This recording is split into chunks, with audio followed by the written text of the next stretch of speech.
See, Paul is out, he's going around, and he's spreading the word of God.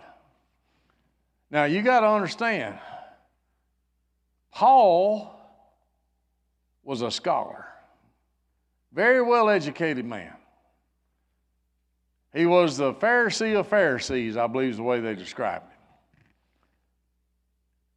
And then here he is, converted on an old dusty road one day.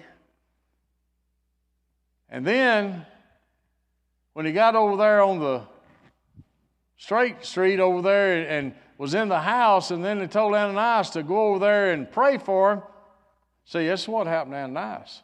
And he said, you know what? That guy come to persecute and throw people in jail. Say, old Satan done putting a little thing in the corner of his mind over there. What's he going to do to me if I go over there? And then Paul wasn't even accepted by the brothers because of what he had done.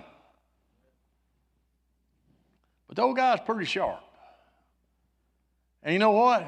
Jesus and God had done decided we're going to call him not for the Jews, we're going to send him over there for that crazy Gentile bunch. And so here's Paul traveling around. He gets over in the verse part of 17, which we're not going to read. I'm just going to kind of carry you through it. Over at Thessalonica, and in verse 2 it says, as his custom was, Paul went into the synagogue. As his custom was. You know what? You help me out over there, sister. Come on. When I got in my truck this morning and I cranked it up, you know what popped up on my navigation? Good News Assembly of God.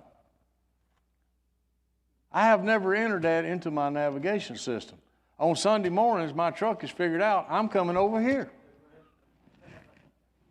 So as the custom was with Paul, he went to the synagogue, and on 3 Sabbath days he reasoned with them from the Scriptures, explaining and proving that Christ had to suffer and rise from the dead, and this Jesus I am proclaiming to you is the Christ, and said, some of the Jews were persuaded.